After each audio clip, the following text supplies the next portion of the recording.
Yo, what's up, guys, and welcome back to the What's Good podcast featuring Minimin and Randy Rand. Miniminter. Ooh, Randy Rand's a bit weird, actually. What? Randy Rand sounds a bit weird. Right, it sounds like you're horny. Yeah, but that is my actual name. But It's not. sorry, no. Sorry. No way. Randolph came from Randy Dog because they would call me like a horny guy, you know? But I wasn't. Okay. I was like I was 16. Churchgoer. I was a churchgoer. I did go to church, but that doesn't change anything. Huh? Being a churchgoer doesn't change anything about being Oh, horny. it depends how much you go. You're just horny for God. Do you reckon people are? Do you reckon there's people out there? Yeah, like, is that a fetish? Can you check? Do people pray and then like get aroused? Sorry, this sounds pretty gross. This is probably quite offensive to religion, but Not, I don't mean at the any same time, offense. we're actually just genuinely curious. Yeah, I don't mind. I think Like- I want to see Nick do a typing test, like speed test. Okay, why do I feel aroused when I pray to God? I don't have sexual fantasies towards God, but just a love to God himself. So why do I feel this way, and should I be concerned? I do get that feeling, though, not about God, but you know, You do? no, but Oh. like there's sometimes with horniness, Yeah. you can be horny, feel aroused by things that aren't sexual because you've got a good memory towards them. Wait, no, that came out. No. No. Where's the memory? It starts to get a bit weird. But I'm trying to say, Give me one example. not memory, and an annotation. I don't know. The fact you can't give me one example scares me. No, I don't have. Because what are you thinking I of? promise, I don't have anything specific in mind. Okay, it could be the feeling. I don't know. It could be. I don't know. It could be the feeling of a nice brisk day. Could remind you of The wind. The wind gets you hard.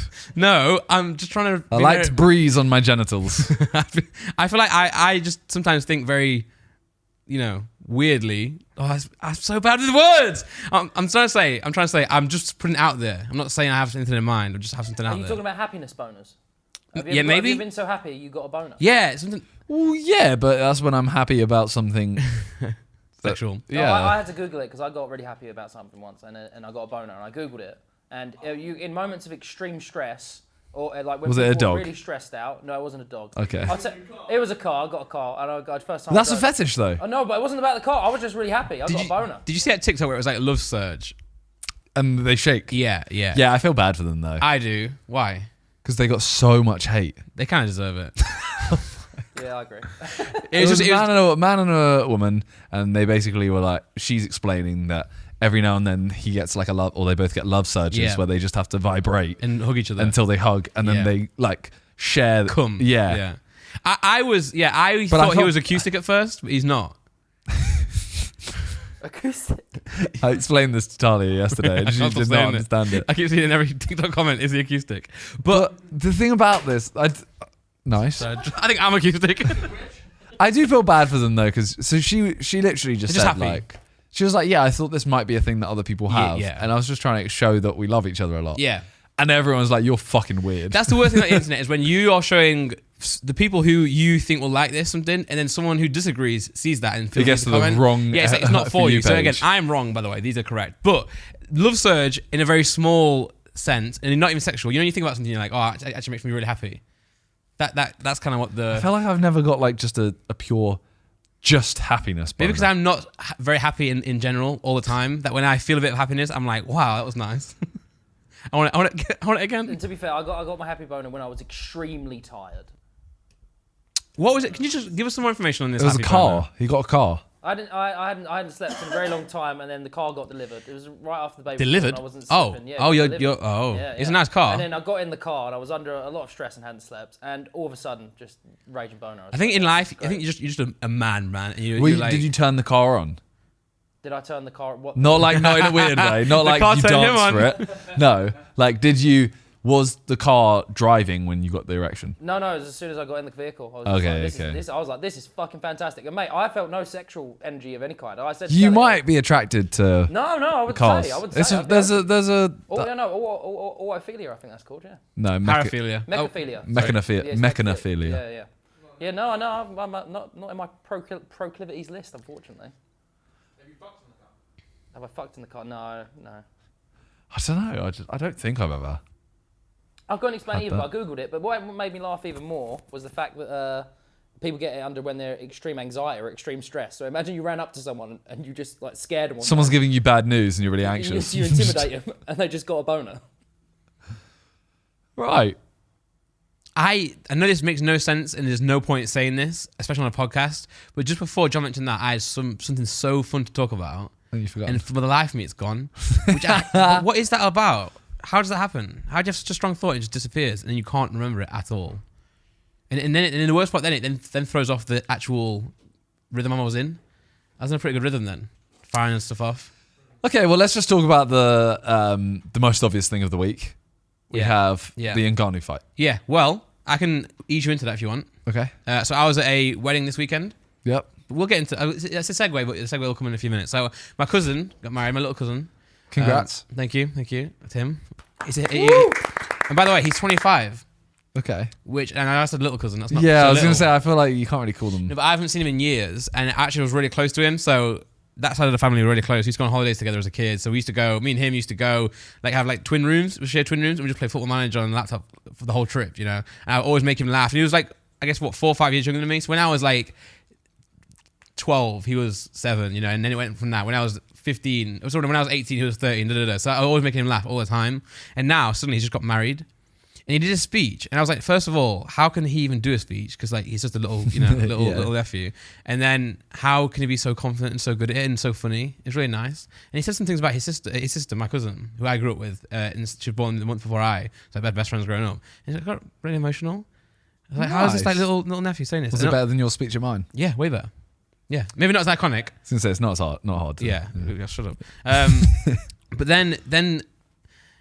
When I first got told about the wedding as well, I was like, how's that even legal? I thought but he's 25. I thought he was way younger. Anyway, the reason I'm getting onto this is we had a great wedding, great fun. I saw a lot of people I haven't seen in years, literally, I haven't seen my auntie in 6 years. Saw her there, it was very nice. But they had the fight on. Well, they had it? Well, someone had it on their phone. Okay. But everyone's drunk, and I was drunk as well. And I've got some more stories about the wedding to lead on to in a little bit, but I watched it through a screen. Well, obviously, that's how a lot of people. I watched it with someone's phone on a pint glass like this. Everyone was drunk, and then also I was reading the troops chat ahead of time, so I was seeing I saw what you guys were saying live. Then I was seeing it happen. You could have been Mystic.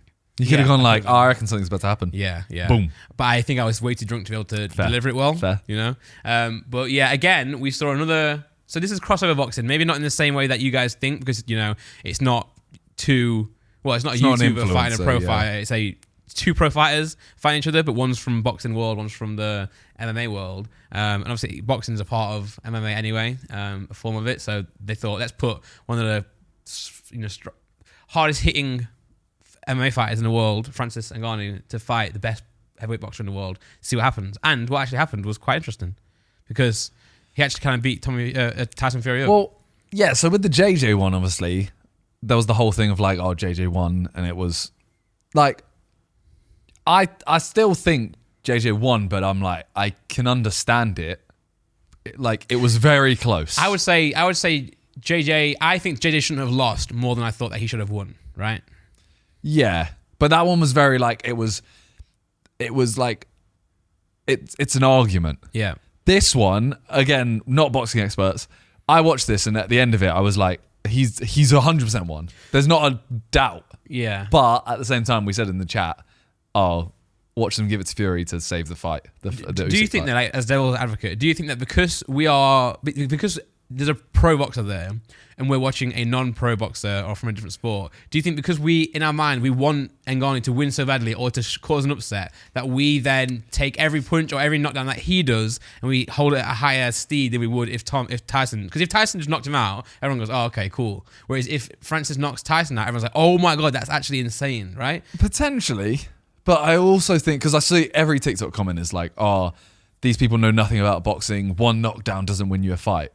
And I'm like, well, we know, I don't know boxing, but I know that. I do think it is exposing boxing a little bit, in the sense of maybe the way boxing is supposed to be scored is correct. So maybe this is correct in the purest boxing way. But watching a fight from a distance, it looks like one guy is beating the other guy way more, knocking him down, hitting him harder, damaging the other person way more, and it's just oh God, how's he not winning? It's just every TikTok I've seen of professional boxers or whatever talking about it, all say Ngannou won. Yeah, okay. Same thing with JJ, actually. A lot of people said that about him. Yeah, more so for this. Yeah, I agree. But then loads of people that are professional analysts, but they're on some sort of not payroll, but they're Okay. they're on the events. Yeah. They're saying Fury won. So I'm like, I can't really trust them because they are. It is a shaky time for boxing. Yeah, it just feel like it's a bit, and especially when both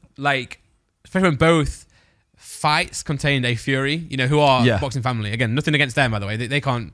Well, unless there's no corruption here. I don't think they are paying anyone to like change the judges. I think it's more so probably the judges that don't want Francis to win because he is outsider. Yeah. Or JJ. Well, also, if Tyson Fury loses this, the Usyk fight isn't like the massive fight it should be. Yeah.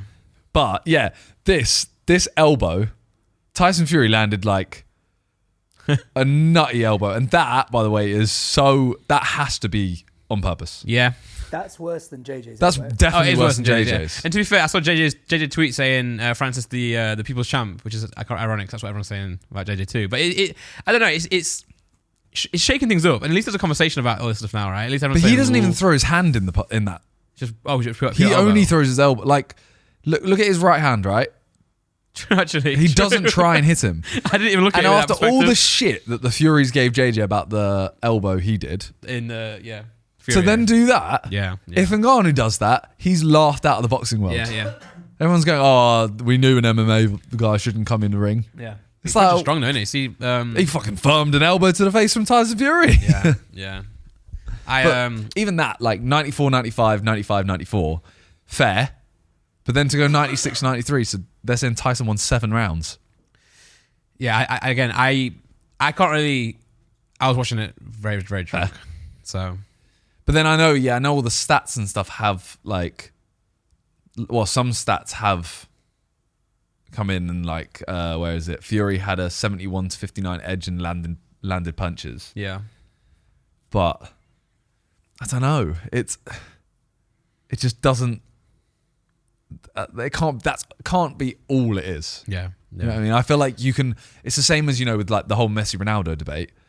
You can. I know it's not a debate, but you can literally pick stats that favor Ronaldo. Yeah, and Ronaldo is suddenly the GOAT. You can paint it any way you like. Yeah, with goals. With you can go, assists, look how many headers he won. Yeah. It's like, Messi's short. Like, yeah. Or you can say like Messi's never won the Euros. Because he can't. Yeah. Stuff like that. But that's a very extreme side.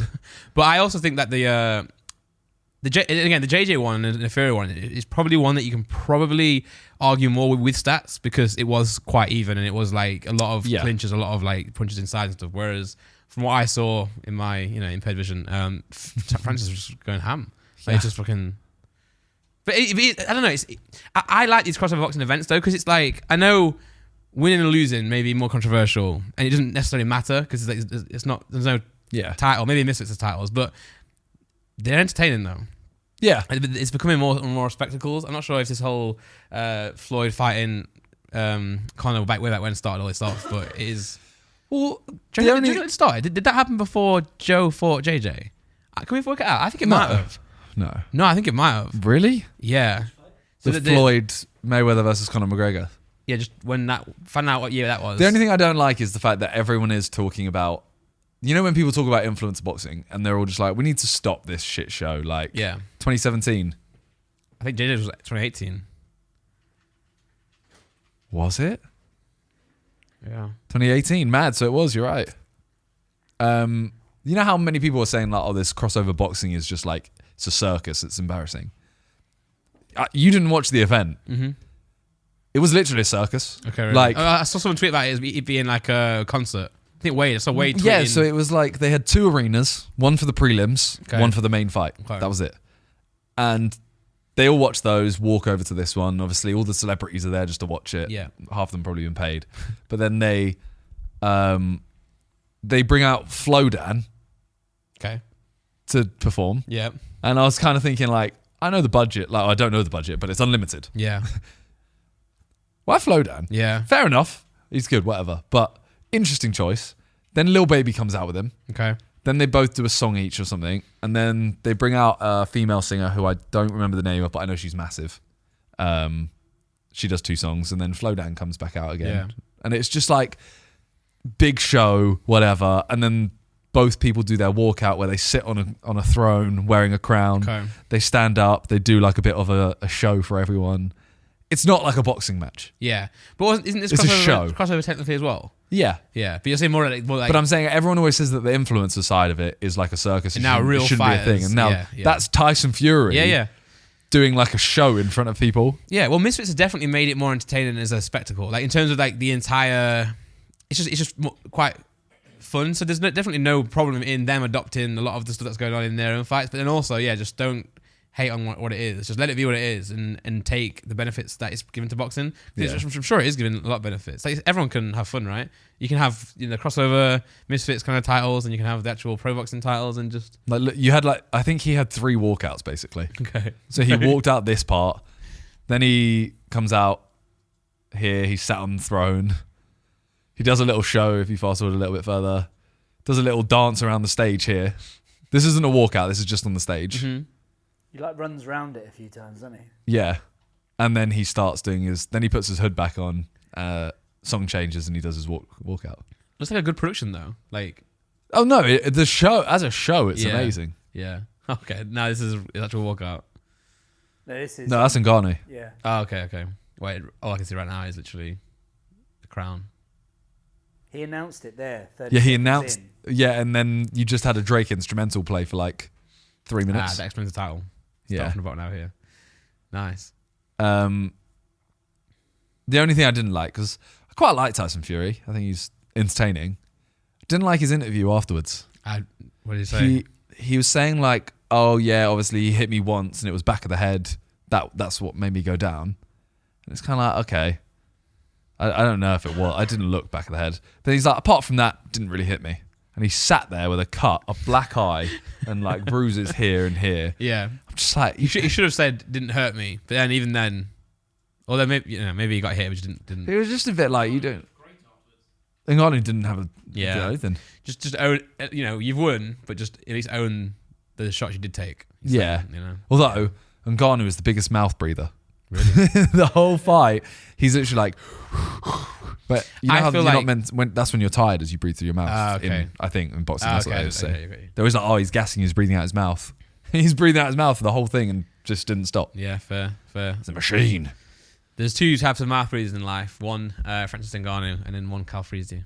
Is he a mouth breather? Well, he just tries to not breathe through his mouth. With, To be fair, I do that. Sleep tape. Oh, I didn't do that. I want to get that, but I just feel like scared. It's scary. I think it's not because they wouldn't sell it otherwise, but like it feels it, right? Because what if you just somehow stop breathing through your nose and your mouth's taped shut?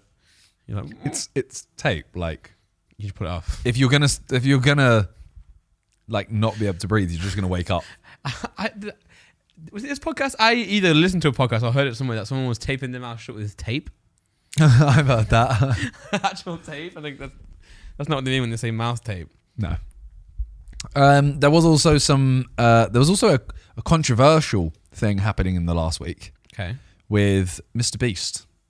Oh my god. I've heard about this. Do you want to introduce it or? So, Mr. Beast a few years ago did a video Challenger Games. Yeah. He invited a bunch of YouTubers, play hide and seek. Winner got money, whatever. Yeah. And I think Logan, I can't remember who it was, but there was a top 3. And it's now come out that Rosanna Pansino got 3rd place. And she was edited out. And also Quackity got 2nd place and was edited out. Yeah. Who was it? 3 actually compiled of Quackity, Zach King, and herself. Yeah.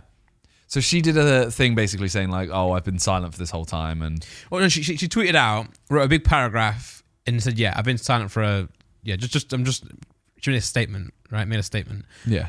And she was complaining that I got cut out. You know, she's like, yeah, finally I've been quiet. I want to speak up about it. And it blew up massively. It became this huge thing and everyone's divided on it. And yeah. And again, sometimes online now, you never know what you can say or what you can't say, but I will say. She has backed down. Yeah, she has backed deleted down. Now. She said she got a lot of death threats. She's deleted it. Yeah, she backed down, but it's not... She doesn't really back down on her case. She just kind of said that I'm going to remove it because I'm getting death threats. Yeah. So she's not like actually apologizing about it. Yeah, and obviously, like, death threats not never a nice thing, and obviously hate comments is never a nice thing, and it sucks that happens. But at the same time, if you make any stance online, you're gonna get both sides of it, whether you like it or not, because that's just the way how opinions work. And if you are online, you're welcoming a lot more in there. But I will say, the number one, the video is like so old, and I get speaking up about something. Yeah, something's important. You got to speak up about it. I do get that. If something's ever down about it, but then also I just think like, I don't know, Mr. Beast, his whole ethos is to make an entertaining video, and we would know as in terms of people who create content, so much stuff gets pulled out, right? Yeah. So much stuff gets taken out, so much of the storyline changes, and I would understand more if what is it? Well, the point was more that it didn't actually change the storyline of her being like her not coming third. Like the storyline is still you found third, you found second. But I'm saying the storyline of the video. It might not even be the storyline of the. I don't know. It might just be the way it's edited. The camera might have been better on whoever, whatever it was. Yeah. I don't know, but I just think like unless I don't know. Maybe I'm ignorant to this. It does come in third. Win you money, or is it charity? I don't remember. I think it was a charity. So prize. So obviously, if someone's been cheated out of like 100 grand because they didn't come third, then yeah, fair enough. But like if it's just for content, then.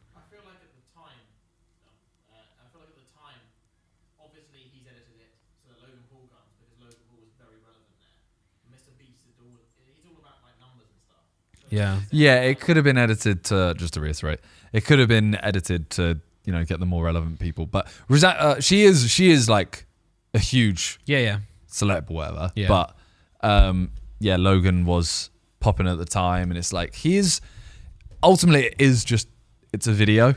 Yeah. So she is entirely entitled to feel that way. Yeah. My biggest question with it, because I don't want to side. I don't want to go on either side, but it is a hide and seek video. Yeah.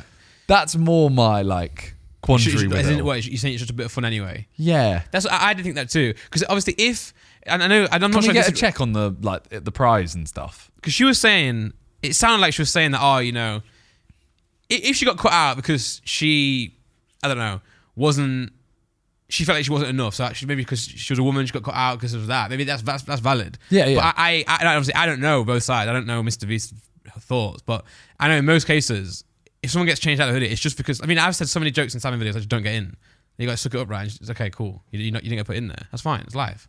Well, because the other thing is, she said about like she did that, and then Mr. Beast replied saying like, "Oh, can I call you? Like, let's have a word." Right, and okay. I know a lot of people were in her ear going like, "Oh, he knows he fucked up. He knows he fucked up. That's why he doesn't want it in text." And I'm like, that can be the case, 100%. It can be. But also, he actually might just want to talk. Like, you can't just jump to a conclusion without having the other thought.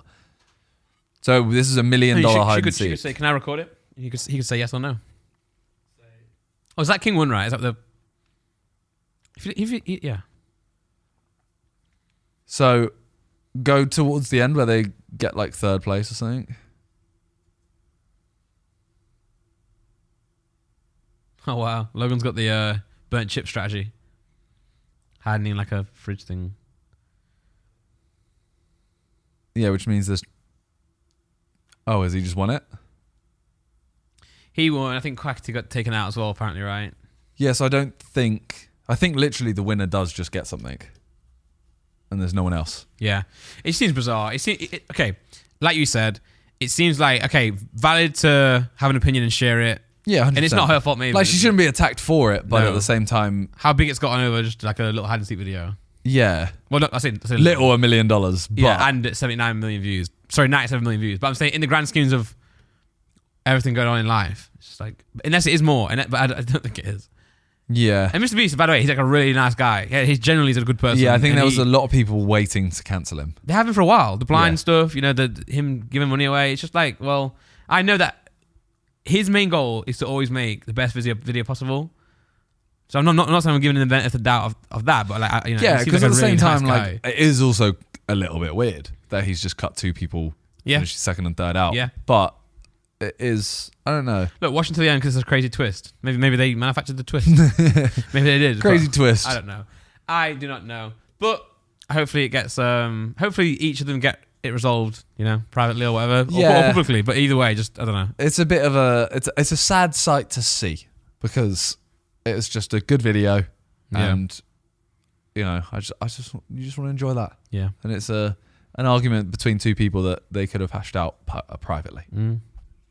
Did you know that the clocks went back last week? I did. Were you affected by it by any chance? Because it was an extra night, an extra hour in bed apparently. Yeah, but not with a dog. Well, what were you sleeping with the dog? What do you mean? No, like there was a dog in your bed. Entirely a dog. Whoa! No, I think, didn't you then? That's mad.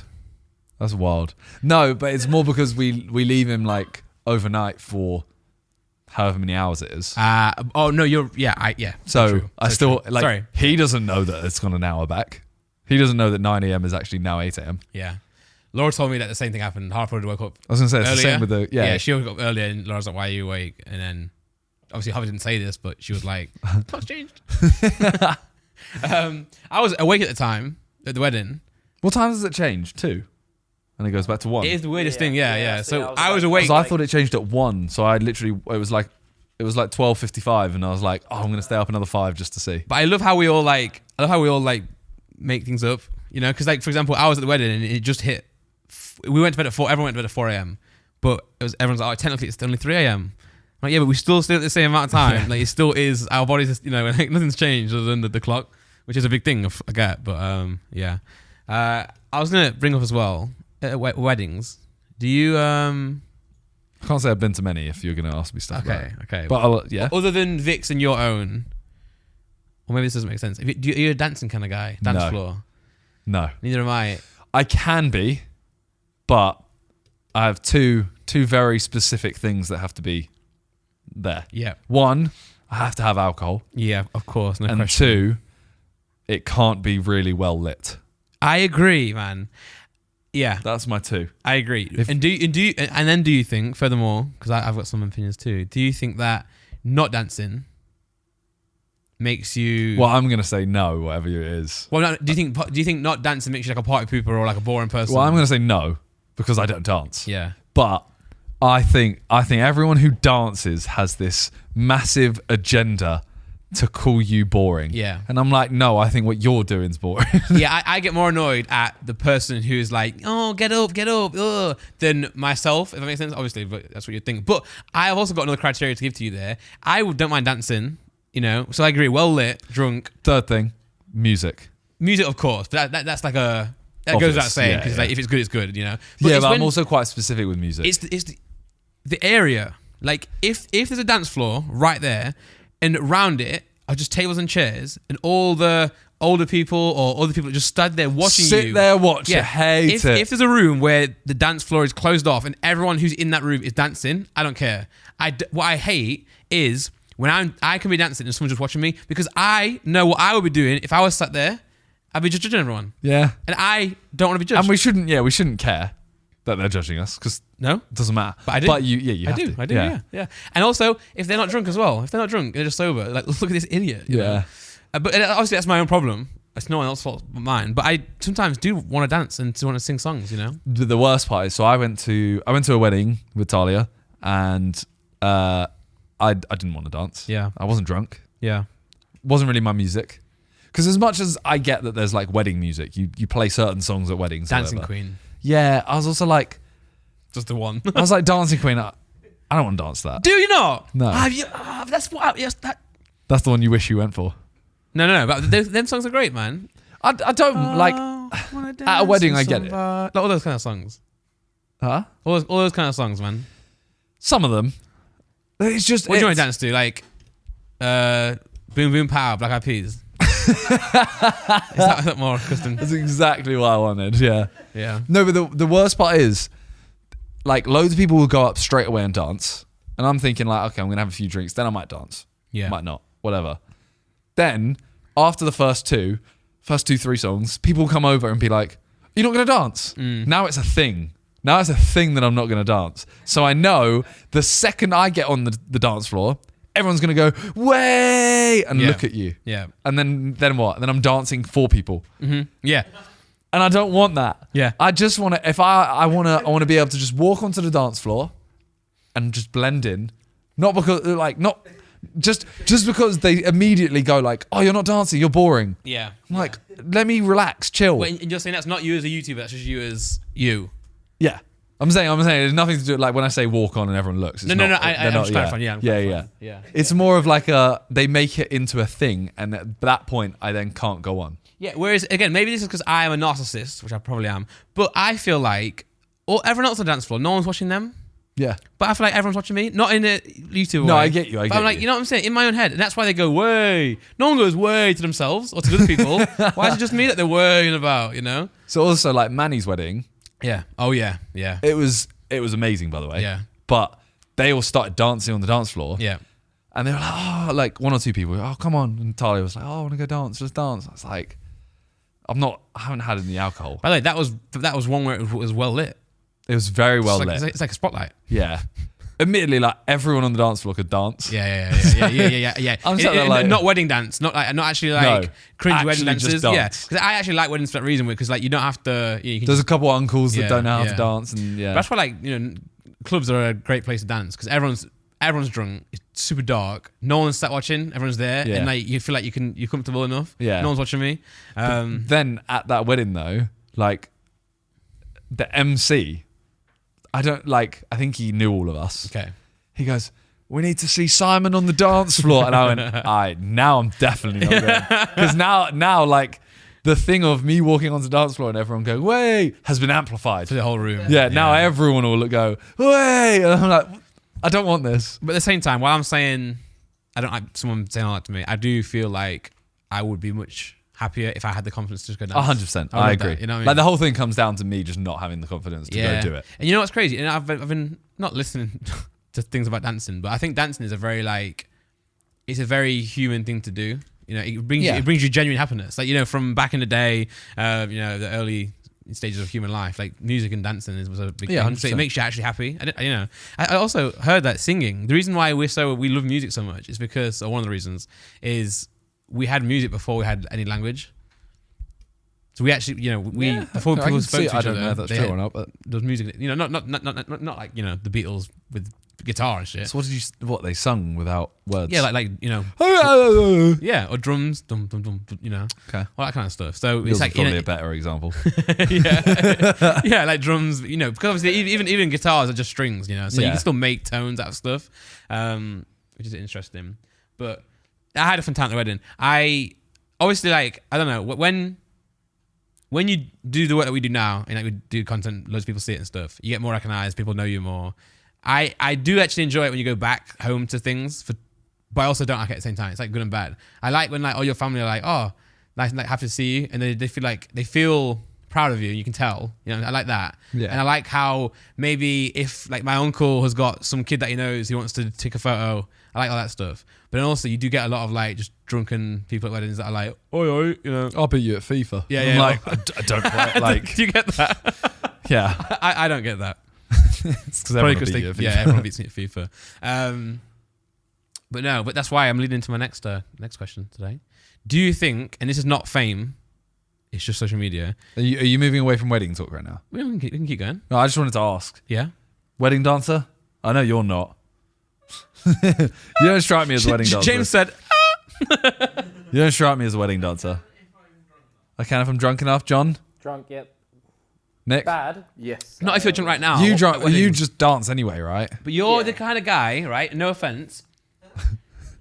This is going to be offensive. 100%. 100%. You're the kind of guy who blends into the crowd of dancing, which is a good thing. I am short. No, I don't mean. I'm just saying, like, you know, if I look at dance floor and I see you in it, I wouldn't be like, that's unusual. There's people the people you It does take me a while to expect. get into it. I'm not an immediate dancer. I'm usually like half an hour in, an hour in. But it does need to be, you're right, people away. And at this wedding, by the way, they're all dancers. They all grew up in a dance class, and I'm like, that's just showing off now. Well, Nick's also so happy in himself. That He's so happy. You don't even notice Yeah. it. Like, you can see, like, other people who aren't confident, you can just see it in them. I was He's going to so say, I happy. feel like you can look at someone and think like, yeah, they would dance at a wedding. Yeah. And if they don't dance at a wedding, if you look at them and go, you don't dance at a wedding, then when they go on, that's when they're looked at. Like if I look at the Sidemen, for example, right? Harry's not someone he wouldn't dance at a wedding. No. Vic wouldn't. No. Ethan might. My little two-step. Yeah. Or if a song that he knows comes on, he'll belt that. Yeah, but he's not someone that would go on a dance floor and I'd look at. Wonderwall comes on, he'll be in there. Yeah. Yeah. Yeah. But again, wouldn't look at him. No. Toby, I wouldn't look at him. Toby uncategorically will be the happiest guy alive. Yeah. You could look at Toby for good reasons, though. You'd be like, oh, look how Yeah, no, Yeah, yeah, but I'm saying like he walks onto a dance floor, starts dancing, and I wouldn't go, way, like he's here. Yeah, kind of thing. Not in a mean way, just as in like Josh actually belts it. Josh, I wouldn't like think. No, yeah. Like, oh my god, Josh is on the dance floor. Yeah. It's JJ, I think I would. I think with JJ, the difference is that we know that no matter what wedding he's at, he's just gonna be hounded. He's the guy at the bar, just stood there because he can't get away from anyone. Yeah. So like, seeing him at a dance club, like, what the fuck? How did you make it all the way over here? He's gonna turn off, by the way. Yeah, I've got a remote. Nice. Such a high throw. One thing which again is completely my issue. Yep. Is when you go on the dance floor, and loads of people just take photos and videos anyway. Yeah.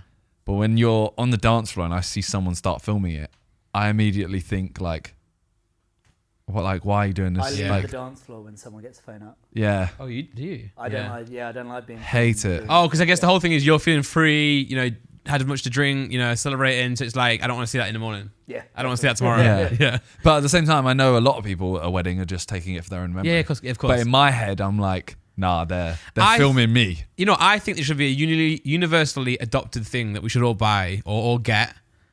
That is like an attachment to show. That's why James is here. That's why I like when he cuts around with the flash camera. Because you know. That like, feels so much better. Yeah, it's like, okay, he's taking this out. For memories. That's it. Yeah, but it's also like, well, he's taking the camera out. You know the camera's out. He takes the photo, it's away. Yeah. It's not I've just looked over there and he's holding a phone up. But then phones are just so much, like, no offense to your camera. Phones, for most people, are just the easiest thing. Oh, 100%. They should be, I don't think phones he would should be change offended colour. by that. No. Well, no, because in case he thinks I'm saying, oh, I prefer phones and film cameras. Because I know he likes film cameras. I think there should be You like got a boner over one earlier. Yeah, so did I. I think that phones should change colour when it's for personal use. Someone should hold a flag up. Red means social media. White means personal. What's business? No, you have to use a DSLR then. Or mirrors. Sorry, again, I probably offended James by saying DSLR. But then my next question would be, do you think that social media fame counts as success? And not fame, by the way, actual being a social media. Being a social media. Sorry, being someone who's from social media. Like, can you ask what? Does social media fame equate to success? That's the topic here I've got. It can, Yeah. but it can also not. But I think that... Because it depends what you class as success. Because if your aim is to be known... But I'm not talking about your aim. I'm talking about like what people deem as successful. So people deem it in life. If you go uni, if you get a job, if you're doing well, if you're living, if you buy a house, that's success, right? People aspire. Meet a girl or guy, whatever, get married, have kids. That's like success. Whereas these days, you can have a different avenue to all that stuff, a different route. So you can have social media fame, or you can a lot of other categories, real fame, But I guess, I kind of want to know, what do you think? Because I think that a lot of us do get caught up in that a bit too much. I think it's perceived as success. Yeah. But unless you can actually utilize it in another way, it's not. Yeah. Because you could just do something tomorrow, like you could steal an old woman's dog. Yeah. And get loads of views. If that's your aim, you're successful. Yeah. Like you get loads of views. But what can you do with that? You probably can't go and do anything that will earn you money. You can't do anything that will get you security, whatever. Then it's not successful. Yeah. See, that's why I'm thinking of this as well, because I'm going to this wedding, right? And everyone's like, oh my God, like, because of what I've done and what I do, everyone's like, oh my God, he's such a sick guy, or he's so successful. I'm like, well, I actually feel like I'm not performing very well, or I'm not actually as successful as I want to be to my own standards, as you mentioned at the start.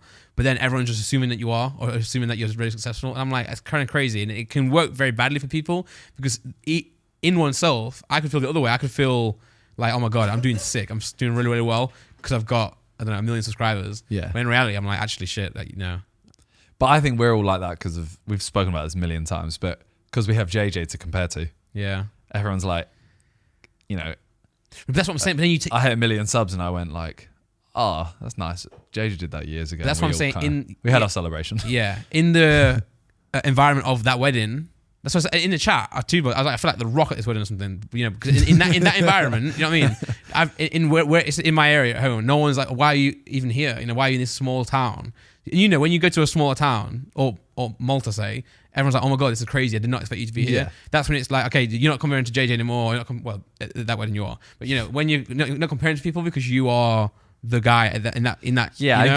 I get you. And I'm just like, I don't know, it's crazy because also I think some people out there, especially this generation, younger creators, they'll get 1 million views on TikTok and think, oh my god, this is what I aspire to be in life. When actually there's so much more you can be doing, you know, like with family members, being a good person, trying to be secure for 20, 40, 50 years rather than just this year, you know? So I think it can be dangerous. I think 100%. Fame 100% in general can be deemed as incorrect success or like not differently perceived success. But I think social media is even worse because most people who are famous or in the traditional sense back in the day, mainstream, if they're, and again, maybe I'm being naive here, but if they're a singer, a movie star, all those mediums that you'd be famous back in the day, they all do come with like immense success, financial. Yeah. And you can shape your life like around if that. you're a big singer, it's because you sell lots of records. Whereas these days, anyone can get 1 million views on YouTube. Anyone can get 1 million views on social media. Yeah, so it's and like, then your next one could get 6. Yeah, so is that 6 success views. or not? You know what I mean? Yeah, so it's a tough one. Yeah, it's like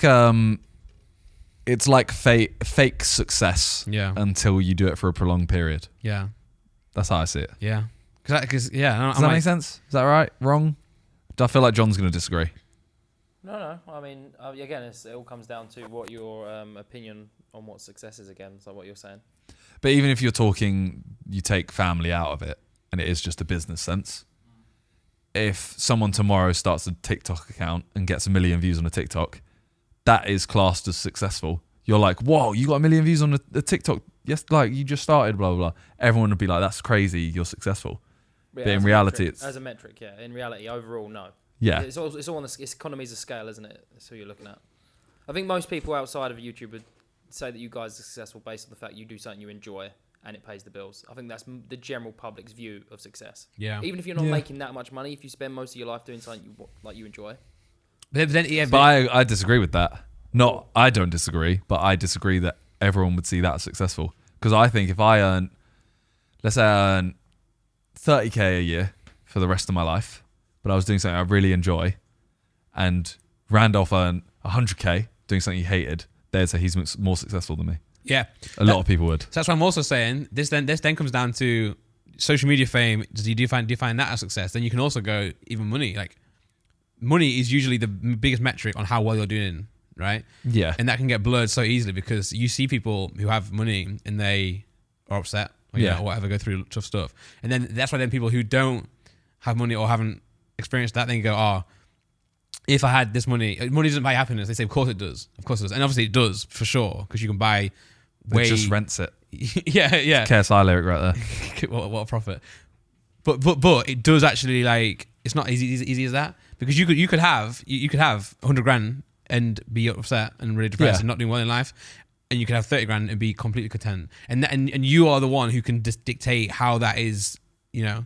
Yeah, well, it's just other people's perception of success. That is all it comes down to. But I think there definitely is. You've got a perception of success. I have. Everyone's is different. But I think in society there is a collective one. It's more mainstream than it is down to money. Yeah. I think. Yeah, and you know, but even traditional things like, you know, family, kids, you know, wife, husband. Because even some people who don't want to have kids could feel like they've not got a place in success in society because they think the moral of the story is go and have a baby, you know, have a house, you know. I don't know. It's just interesting. Interesting. Oh, I thought you were going to say something back to that. No, very philosophical. What's your next topic? You're firing out some big bangers right now. Yeah, I had one that I was thinking about. How about money? I guess this is an interesting one to talk about. Not for us anymore, but in general, dates. Who should pay for the bill? Equal. You think that? First date, equal. And I'm not saying like if I went on a first date, obviously married, but if I went on a first date, I would offer to pay, and I'd be happy to pay it.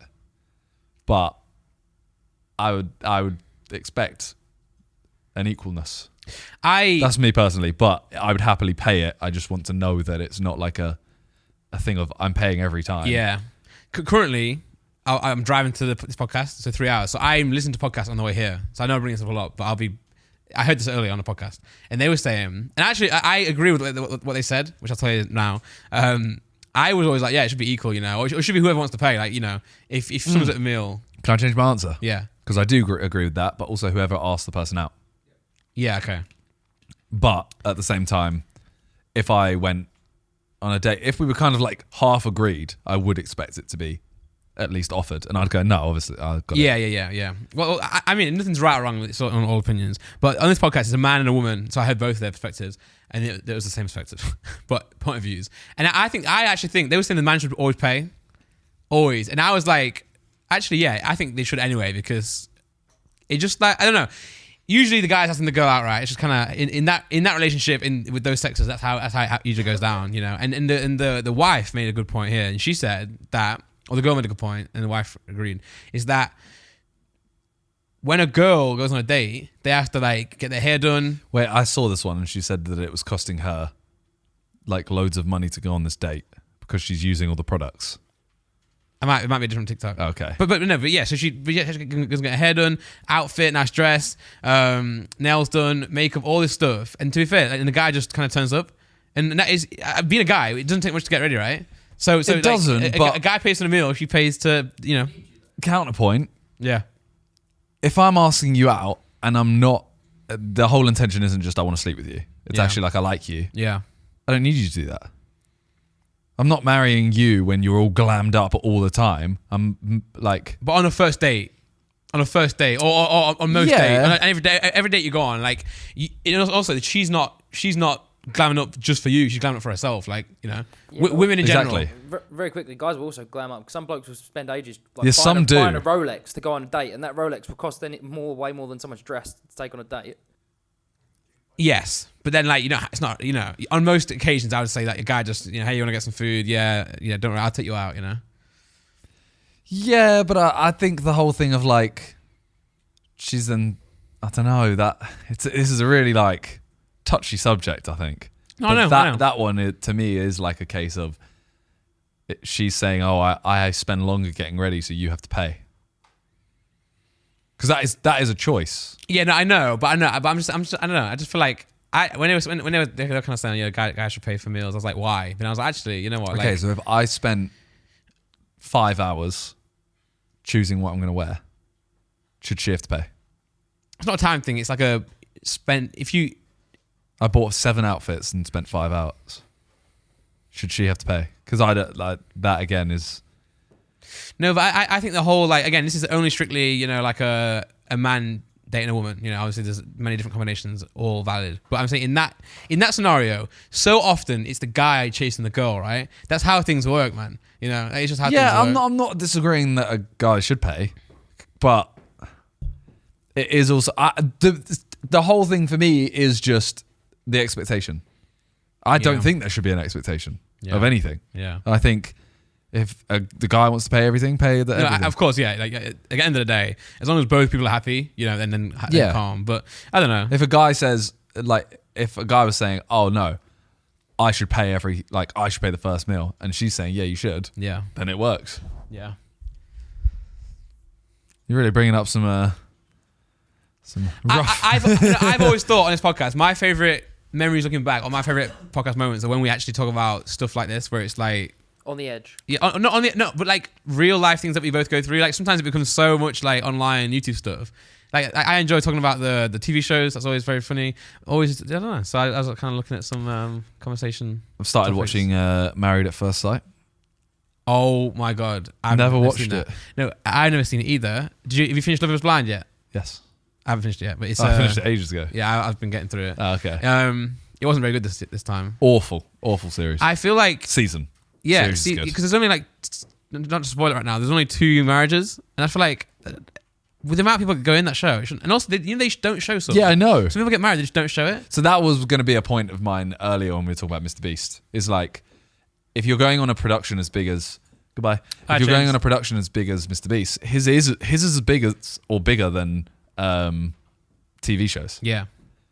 Things just don't get shown. Like Yeah, Love yeah, is yeah. Blind. Yeah, like there might be 8 couples that get married and they choose 2. Yeah. That's it. Yeah, and I guess the difference between a Mr. Beast video or back then perhaps where in a series like Love is Blind is that they probably have to sign all that shit anyway. There's probably disclaimers that say, just so you know, anything you say might get twisted, might get changed, might get cut out, and you sign that saying, yep. Whereas, you know, the Mr. Beast case, he probably hasn't got that done, which maybe should do that. He might. Yeah, but also I'm someone who's always like put my nose up at like reality shows like Love is Blind, But recently, I know you used to shit on me. I think I laughed.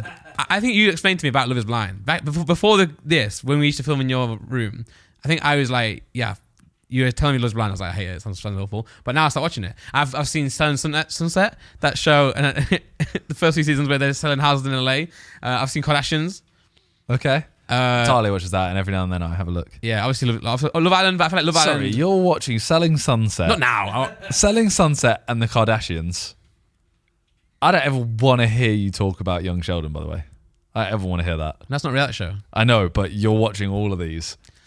Young Sheldon is it's a sitcom. Yeah, but okay. At least these reality shows, and you've never seen an episode. Sorry. And I actually do like Big Bang Theory. Would it help if all the things you've just mentioned are complete shit? Do you think they're all shit? All of it, all of everything you've just said. Okay. How many episodes of Love is Blind have you seen? Cap. Whatever you're about to say is cap. I saw you look. Half of one. Yeah. Half of one. I walked in the room and saw it on, and I was like, You've got to get the context. Oh, that's not half an episode then. And by the way, I started watching Love Island. 4 seconds. How much of Young Sheldon have you watched? None. I've seen clips of Young Sheldon. But listen, at least reality shows are trying to be real. real. But I'm saying, how is he saying it's trash if you haven't seen it? Same with you. It's just the concept seems sucky. You like Big Bang Theory. So why do I want to see a show about him as a kid? That's like a different theme and different like. It's not. It's not sitcom, is it? Yeah. Is it? But it's okay. I don't know. I don't know about it. It just sounds lame. That's what I mean. Anyway, you can't say it doesn't sound lame. It sounds so lame. If you like Big Bang Theory, it doesn't sound lame. I don't love it. But overall, does it sound lame? Just even the name is lame. So does Big Bang Theory. And that ended up. No, because it's intriguing. Like, whoa, is that about the Big Bang Theory or is it about a Big Bang? Look at. That's even worse. Young Sheldon at least is like, okay, it's clearly about a boy. Number one, yeah. Why don't I watch a show about young anything? Like, I don't want to watch a kid. And then let alone young Sheldon, who's annoying as he is, and then probably annoying as a kid. And then I just know the whole show is going to be him at school being like, oh my God, I aced this. And everyone's like, oh my God, you're so smart. You got generational fucking knowledge or something. You should go far in life. And he's like, actually, I can work out this equation in 3 seconds and my peers can work it out in 20. Is that what it's like? Well, that's Sheldon, but you knew that. I didn't know it. Yeah, but the actual storyline, no. Because there's so many, there's like, I don't want to sit here and try and, preach Young Sheldon because I don't think that's what you're doing. No, because I don't think it's amazing. That's but what you're doing. I also don't think it's fair to judge it based off a show that you like. It's just a version of it. It's like a spin-off of that. Yeah, sure. What was the spin-off of Breaking Bad? Better Call Saul. Apparently, awful. Apparently, awful. Apparently, it's better than Breaking Bad. People. I've never seen it, and I've seen one series. It's shit. You're entitled to your own opinion. No, I'm not because I haven't seen it. Oh well. No, I'm not. I haven't seen it. No, I can't judge something I haven't seen. But reality shows, because I also, by the way, watched. Have you ever seen The Bachelor? Yeah, I've seen like episodes here and there. I've never really seen it, but I know of it. Okay. But there's one called The Golden Bachelor, which is like an old 65-year-old guy. Okay. His wife had died sadly, and now he's on The Bachelor. Are the girls old too? Okay. They're all old, so it's like old on an old dating. Okay. That looks interesting. But the whole reason I want to chat about reality shows right now is that do you think they actually are real, or are they? I know they're staged. I know they're Good-looking edited. man. Yeah, that's him. But no spoilers. I've only seen one episode. I probably won't see anything. But I'm saying the called reality shows. It's meant to be it's meant to be as real as it can be. It's meant to it's not as real as it can real be. people in dates. It's supposed to, obviously Love is Blind is in a spin-off and an experiment of dating, the new concept or whatever. Love Island, a different concept. And I know it's edited and I know it's scripted a lot of the times. But it's trying to show the end customer that it's real, right? But I think one, they feed questions, they feed situations. Yeah. 2, they edit it to make it fit a storyline. Yeah. And 3, I think people act differently when they know that there's a camera. As much as they can go, after like the first week or so, you just blank it out. Yeah. You don't. There's no way. Yeah. That's why I think, like, because they're also there's bits where they're sat in a bedroom together, and it's just those two sat on the bed, and it's like a close up of her, and I'm like, that there has to be a big rig. Yeah, this is not Big Brother or Love Island where there's like GoPros. It's not a camera in the corner. There's a bloke in your room. Yeah, and you're like really emotional right now. Yeah. And also, I hate how like Love Is Blind is a good example where weeks go by or days go by. Sorry, the days, and they reference. Oh, I know we had a conversation the other day about this. Okay, but we didn't see that one. And now I see this one. It's like hard to gauge. Do you ever forget when you guys are filming with, say, John, James, Jack? Do you ever forget that they're there? No. Is it you're always? Oh yeah. I might not notice them, but I know I'm being filmed. Like it's not, he might be like over here and I'm just having a conversation here, and I might say something that's not on camera, like for camera, but I know it. I know I'm being filmed. Yeah. So I think all their like emotional senses are heightened because of that.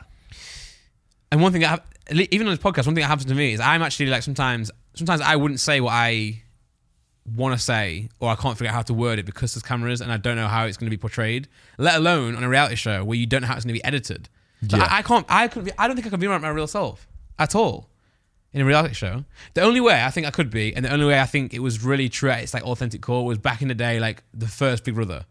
Because no one's going on that. No, like if you go on Love Island now, you know what you're trying to do. Exactly what you're going to come out of it. Even if you don't want to, you're going to get social media fame, like I mentioned earlier. You're going to get brand deals. You also know everything that's coming. You know, if I can just make it to Casa Amor. Yeah. Stuff like that. So, whereas when probably the first level of Love Island, it actually maybe has been a bit of a thing where they're like, I actually want to try and find love. you know, or Love Is Blind. Actually, what is it like to, fall in love with someone who I've never seen before? Whereas now, I don't know. And like, even on Love Is Blind, they start talking about the pods. They start talking about, they know they didn't know the format. Yeah. It's just weird. So Well, it's like I want to know, for example, Love Island. Yeah. Do they, the whole, I've got a text. Yeah. Those kind of things. Have they watched Love Island and then they're saying it, or do you think they've been fed that? Because I think it started out as natural. Yeah. And every year they've watched it and gone like, oh my God, I'm going to say it. Yeah. I've got a text. I think they just say it because they've seen it and it's such a Must funny be, thing. right? Yeah. But that makes it, after a while, it becomes, as a viewer, the same theme over and over again. Yeah. It's like, someone's going to text. Okay, cool. Yeah. I'm surprised that they don't. They probably do start saying, we're going to like move away from that. Don't say I've got a text. I've received a message. What else do you say? They have spoken. Yeah. But it's why I hate having the TV there. Because I'm like, I don't have to look at this now. You don't have to turn much. I do. No, you don't. But then, I don't know. That's not turning much. Oh. If you had to, right, this goes for all of you. You got to go on one of these reality shows. Mm-hmm. Which one are you going on? Mine would be like it's Not like a I'm a celeb. I'm talking a dating one. dating. I yeah. was gonna say I'd do like Ninja Warrior or something. No. Okay, yeah. I'm talking like Amazing Race. That was sick. I'm saying, I'll do that. yeah, not like that. I'm talking like No. At the end of this, you're going to end up in a serious relationship What or options? like whatever. Can you Google like a list of all dating shows, see if it comes up? So we got Love Is Blind. Yeah. We got Perfect Match. Well, have I told you my theory about Love Is Blind though? What? You know how they say Love Is Blind? I feel like usually they pick attractive people anyway, because it's a TV show and they want to pick like good characters. So I feel like even though Love Is Blind, right, and the concept is you can't see them, you already know that they're at least at a level in which they're appropriate for TV. Do you know what I'm saying? Do you know what I mean? Because like, you're not gonna get like some sort of like, naked absolute attraction. What are you saying about that? Would you do that? I would do that one for the same reason that I would pick Take Me Out, but just because I think they're the most intense. I think the experiences you'd have on those shows would be so different to anything else. Because Take Me Out would scare the shit out of me. I feel like Take Me Out is like Take Me Out is terrifying. Yeah. I think that's. You're in front of 100 women. No, I'm saying it's terrifying. Like, Oh, it's, yeah, I would hate it. By the way, Yeah, you same. know, That's what I wanna do. Because as well, like, I could do it. I could do firstly the intro. You come down with music. You have to kind of like dance a Dance bit. in the elevator. Horrible. Then I could say, "Hi, ladies. I'm Simon. I'm 31. Calm. Lights turn off. Ego dies a little bit. Next round, I die inside, but the video of myself where I talk about myself, hate it, but I could do it. The next video where your friends make a video, I mean, my friends would fuck me over. Yeah. Like, imagine they went to JJ. Oh, that'd be so good. They were like, yeah, he spent 10 years like eating my ass. And all the girls are like, okay. Yeah. And then the third one is like a talent or something. Kick-ups? Yeah, but half of them just turn off. Like, you can say anything in that show. Right, and my name's someone Simon. will turn And off. my talent is I can do 50 kick-ups without stopping. I remember seeing. To be fair, there was like in one of the first seasons, there was 2 girls. They were twins, and they literally said, "All I want is a footballer." Wow. Well, Yeah. there you go. And I was like, if I went on, Time. they'd keep you ups. But there was one where a guy just goes like, his video started, and he's like, "Yeah, I'm a big family man. Like, I love my mum." Boom, boom, boom, boom, boom. Yeah, what? How? Oh, no, but then, no, the girls would then. The girls would then say that, you know, I don't want a mum's boy. there are some weird like guys who are. Yeah, but very this close. is like, And there's some guys that are also very close to like sisters. Have you ever seen them ones where they're like super, Yeah. you know, like sisters? What was it? Siblings are dating? Like, Yeah. I don't know, maybe both. By the way, you know, Naked Attraction. You know, it's on HBO Max now or HBO in America. Is it? So I think they've it's done so well that Mad. they've bought it over there, and I think it's on HBO because I think like obviously that kind of content you can't show on TV. In most places, I think Yeah. especially America, I think America are really tight on that stuff. Whereas in England, they can pass it off as education, like sex education. That's why they make it. But I heard them someone talking about it today on a podcast, and they were like, "Yeah, they're American." They're like, "Oh my god, I can't believe this is a show." But it is a very crazy show. It is crazy. We've seen our good friend on it as well. We have. Yeah, Shout out Jay. shout out Jay, man. Not Nice Willie. Jay, you know. Oh no. So what would you go on? Okay, go to the top again. Go to the top. I'll do. Is it The Bachelor where you just get amazing dates? Oh yeah. Yeah, that's a good one. Yeah, To be it's fair. like 30 girls. Yeah, that's a good one. To be That fair. seems very good. Yeah, that seems. Or just first dates? 'Cause No, it's but- one and done. Hold on. First dates is. I think that's so awkward. You do Undateables. I was gonna bring that into the equation. Like, we can't just decide to go on The Bachelor because we wouldn't make it. Well, maybe not. No. But I'm saying in this scenario, you. Because like, what? Too hot to handle. No. I'm saying in this scenario, you can go on any of them. I think I might do Love Is Blind. You know, I'm not going to, obviously, but if I had to. But you don't have to have an outcome, right? Nah, but on the like, You're saying you're gonna go all the way. on this, I'm saying right, you're completely single. You're going in these, no matter what it is, you get in, Yeah. but you have to go for it. And it's on TV. Yeah, but like you can't go. I'm gonna go Love Is Blind and go. Oh, I didn't find anyone. You have to actually like commit. Yeah. Okay. Love Look. Island is the one you would make the most money afterwards on. Afterwards. If you Yeah, but survive. I think Love Is Blind is the one I'd actually like. Because to be fair, because there is because I think Love Is Blind, Naked Attraction is actually like the other end of the spectrum, isn't it? Because on Naked Attraction you've got kind of like the intimate, just the physical first. Yeah. Whereas then Love Is Blind, you actually have got the personality stuff, which obviously like I don't know, everything's always mean about guys, and no one cares about personality, but it's a big part of it because personality is what actually keeps you engaged, isn't it? Over the course of however long you're going to be with someone. John was number 8, by the way. I think John would fit on number 8 well. If you go up, Nick. What was it? There we go. Number 8. First dates, by the way. Is it Love on the Spectrum? It's Catfish. First dates is a good shout because it is literally you just go on a date. Yeah. But I think I would be like, I'm saying that, but then I'd be at the altar. I was going to say, you know how you sit in that room afterwards and you're like, would you like to see each other again? Yeah. It's always awkward. Oh yeah, no, it is. And even the date, I think I don't think I have bad chat. I don't have good chat. Yeah. But I think being sat in front of them with cameras, and I know that this is like a show. Yeah. I'm gonna just sit there and just ask how her day was, over and over again. Do a Vic on versus one that time. You know where I got the mic. Yeah, Sexy Beasts would be all right. By the way, you see this show in the corner? Yeah. I fucking love this show. What It's is an it? ad, Bluey. Oh, bloody. It's an Australian kids yeah. show. Yeah. Yeah, but it's like they say I think on TikTok all these things where like the colours in it are all colours that dogs like to watch. Yeah. Do you put it on for your dog? Yeah, it didn't work. Harper loves it. It's one of the only shows she watches. 5 guys a week. Oh, that's Damn. the UK one. That's my That one. sounds like I want that one. a. Oh wait, what is this show? Because they also have 5 guys, right? They have like five I think they've just got fast food. Oh, okay. Like what? 5 me and guys? Talia have come up with a dating show. Come on in. Oh no, I can't do it because if it's imagine it's amazing. Oh shit, yeah. But I'll tell you afterwards. I hope you get to this stage on YouTube, by the way, because I know you said it on the different podcast that will come in, and also you said it in the past, where you'd love to do like a locked in, but for YouTubers, but you are running the show. I hope you one day get there. You can be the dating show guy on YouTube, and you know you can get a dating simulator guy to help you with it. Richard LaRuina. Yeah, you get him involved. I don't think they would get funding if he was there. Because you are the Cosmic Love. That sounds like definitely a show on Amazon Prime. I said to Talia, I was like, right, Cosmic you Love. become a big superstar. I'll just carry on with the Sidemen. Yeah. And then we both kind of go like, look, we've both done well. We'll make a Netflix show. Yeah. The Ultimatum is tapped. It's you watch good, but it's so tapped. Yeah. Did you watch the... yeah, by the way, it actually, okay, those who are watching this podcast, listen right now. I'm sorry we've been chatting about reality shows for so long and dating shows, but listen to this concept, right? And then let me know if I'm saying it wrong, right? This concept is, they're all couples, and in their relationship, one of them wants to get married and commit, and the other one doesn't want to get married, doesn't want to commit yet, and they're kind of like enjoying how things are, just not married, unengaged, So, the one who wants to get married gives them an ultimatum. They're like, right, if I'm not the one that you want, prove it. So they go on this show, and when I say they go on, it's all couples. So like 10 couples, for example. 10 couples. So, and they're all in the same situation. They're all giving each other an ultimatum. So they're like, okay, prove it. You're going to go and date another person in that who's in a couple as well, and I'll date the other person or whatever. You choose who you want, right? Yeah. And if you don't find love with them, or if you prefer them to me, then we won't get married. Yeah. What is that concept?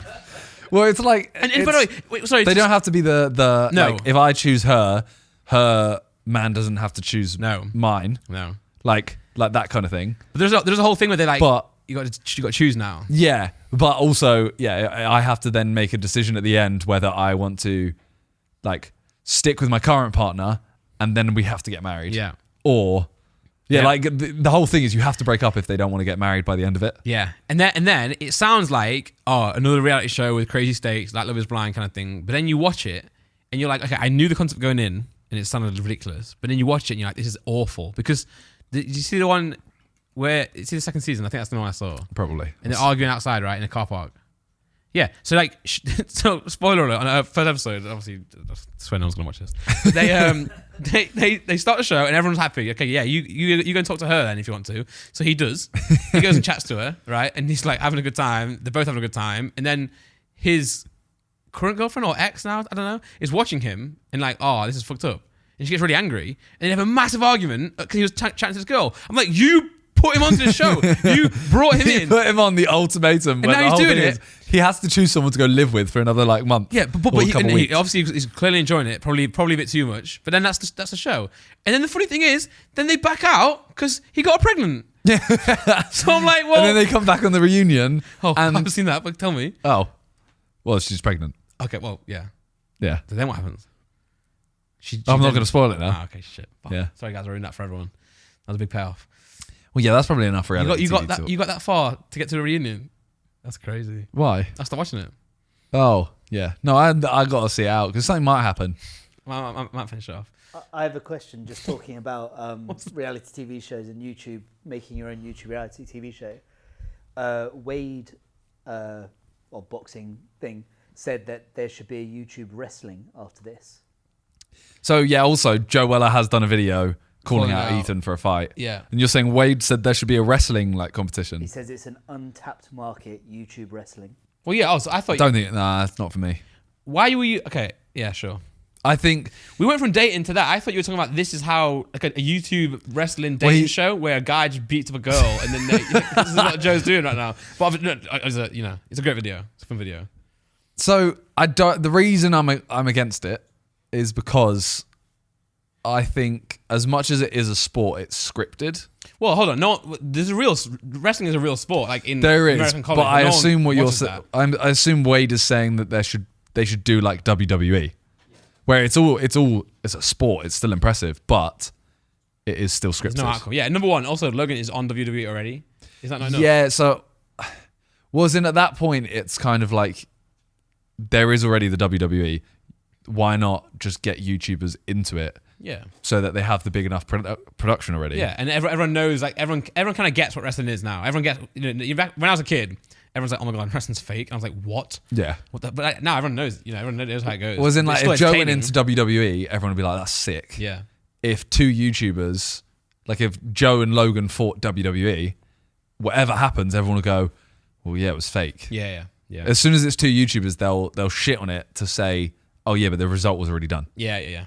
But when it's I just think YouTubers should go into WWE more. I don't think there should be. Yeah. Or other... Unless it's real wrestling. Yeah. Because the reason why, like, I would watch you and John fight because there's actually a real outcome. Yeah. You think you're going to win. He thinks he's going to win. There's actually a... Yeah.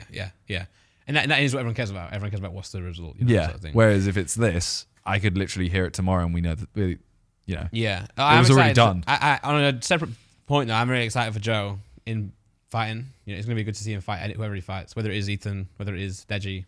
I'm excited to see him in Misfits. What, he's called out Ethan? No, I know. Yeah. Ethan's the only one as well that's been talking about getting in the ring. I know. Wait, hold on. Click sacked on that. What's happening?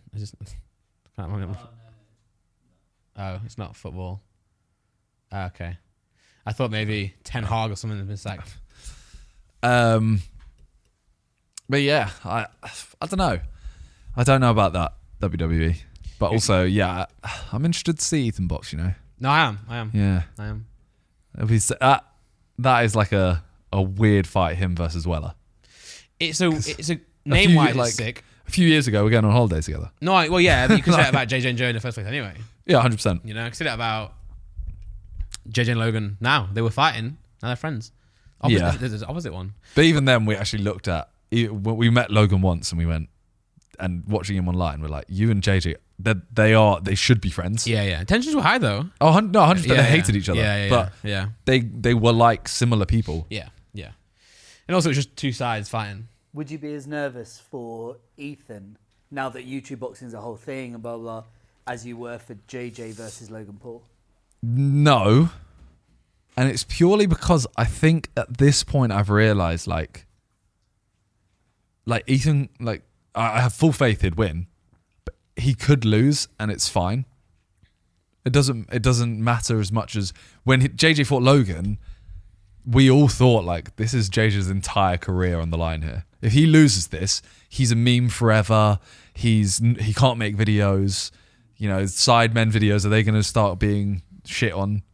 Yeah. But Ethan loses and it's like, okay. I think I'd be nervous for the same... I'd be nervous on the... I will be nervous, yeah, but to the level of... Yeah. When he's fighting, more so like, oh, I hope he's all right. I hope he's going to be okay. You know, number one, fighting, you know, you don't get hurt. And then also, yeah, hope he wins. But then you're right, like the stakes are different now. And it's even JJ and Tommy, I realized that after. When he did lose, I was like, oh, obviously I'm gutted, but like, cool. Yeah. Life goes on. Whereas at the time, honestly, maybe it's because I was so attached to the camps, I was like, if JJ loses against Joe, life is over. Like, as in I can't even wake up tomorrow, you know? And then same with Logan, where it actually turns out after the Tommy fight, it's like, okay, cool. Everything's still cool. JJ's still cool. He's okay. Because I also wouldn't be as nervous beforehand as well, because even like JJ's fights now, we don't see him train. Yeah, the Joe Weller fight, I lived with him. I'm seeing every day training. So and now I was a part... I'm not a part of it, but I feel like I'm a part of it. Yeah. Whereas Ethan, see him at Sidemen shoots, but he probably missed them when he goes into camp. Yeah.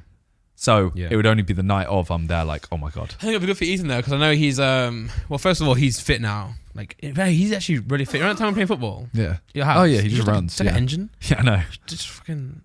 But also like, and again, you know, he's not like he doesn't look like he doesn't look like he's got that much stamina in him, but he does. Yeah. And he's got power. I'm assuming he has. That's what I mean. Him playing midfield, like centre mid at the charity match. He's fucking real. He actually like he held his own, and no offense, Ethan, footballing ability doesn't compete with Chris Philly. Yeah. But just because of his fitness, he's actually like well, sometimes, especially in a game like that, like sometimes you want to play like that more than say you know, like a Chris, because I think not Chris himself, but you know, in general. I don't know, like some sort of like technical player is not always as good as just a unit who can just fucking do his job. I love having him on my team because he does my running and I can do for sure. I can do the football. He can do the running. Yeah. Well, the other topic we have, the last topic, this is technically... Is this going out? The day after Halloween, I think. This is the day after Halloween, so a few celebrities have worn Halloween outfits. I dressed up as Shrek this year. Did you? No, I just look like him. Oh. Do you know, bro, you know someone I really want to get on this podcast? Who? Shrek? No, you know Italian Batch. You seen him on TikTok? No. He's one of my favorite creators on TikTok. It's so funny. Every time I have the idea to think, oh, let's get someone on the podcast, fellas, I swear to God, get them like the week before I want to talk to them. He's just been on. Is he popping right now? Popping. Yeah, that's why. I know. Everyone wants to get someone who's popping. I know, but he's just so funny, and Can I see him? Is this guy? Yeah, and then look at that last one. Play the one with Shrek in. Is he the one that does like? Back one, sorry. Other people getting attacked by a shark. Yeah. I love him, man. He's so funny. Look, asking your mom if look, the outfits are so funny. It's just some girl who's just Shrek. This guy is so funny, and he's obviously gone as Cristiano Ronaldo, so he's so good. And he's even got a second like TikTok. I just can't. Honestly, I think I maybe fancy this guy. Anyway, let's see some celebrities. Yeah, do we have some celebrity outfits? Nope, I've seen them all. Okay, so who's that? Justin Bieber and Hailey. So he's dressed up as like a. He's dressed up as Is he dressed up as a gangster Flintstone? Oh no, just Fred. And she's but he's not exactly Fred, is he? Like, he's not wearing a top. Does Fred wear a top? Yeah, and a tie. You don't know? No, he doesn't. He wears a sash. He wears a gown.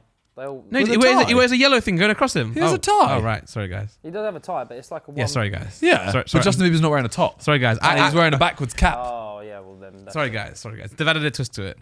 So what? And she's what? I mean, fair enough. Velma Flintstone, is that a thing?